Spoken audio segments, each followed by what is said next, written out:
অনেক দিন পর আজকে আমি নিজেই আসলাম নতুন একটা ওয়াইফাই সংযোগ দেওয়ার জন্য। দেখেন, আমরা আগে লোকেশন ঠিক করে নিচ্ছি যে কোন দিক দিয়ে আমরা তার দিব। তো সেই জায়গাটা আগে আমরা ঠিক করে নিচ্ছি। তো সেই জায়গাটা সঠিকভাবে ঠিক করে নেওয়ার পর এখন আমাদের একটা বৈদ্যুতিক পোলে চড়তে হবে, কারণ বৈদ্যুতিক পোলে আমাদের পয়েন্ট করা আছে।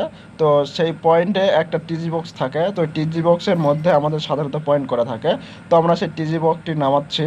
তো টিজি বক্স নামার পর আমরা টিজি বক্স খোলার পরে তো এখানে আমাদের কিন্তু সিগন্যাল ভাগ করে দেওয়া থাকে যে এখানে কত সিগন্যাল আসছে এবং কত স্প্লিটার লাগা আছে।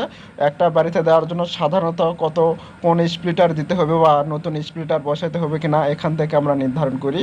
তো একটা বাড়িতে সাধারণত একটা স্প্লিটার দিয়ে দেখা যায় যে 18 থেকে 21-এর মধ্যে সিগন্যাল রাখলে ভালো হয়, এতে সাধারণত ওয়াইফাইয়ের স্পিড ভালো থাকে।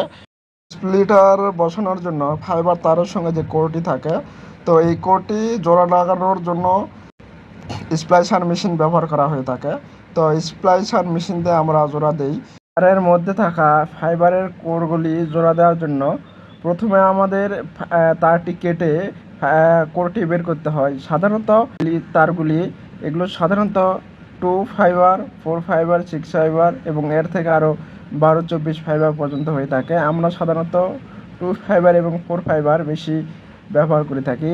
ফাইবার কেবল জোড়া দেওয়ার সময় অবশ্যই লক্ষ্য রাখতে হবে যেন জোড়াটি 100% হয়। যদি জোড়া ভালোভাবে না হয় তাহলে সিগন্যাল লস যাওয়ার সম্ভাবনা থাকে।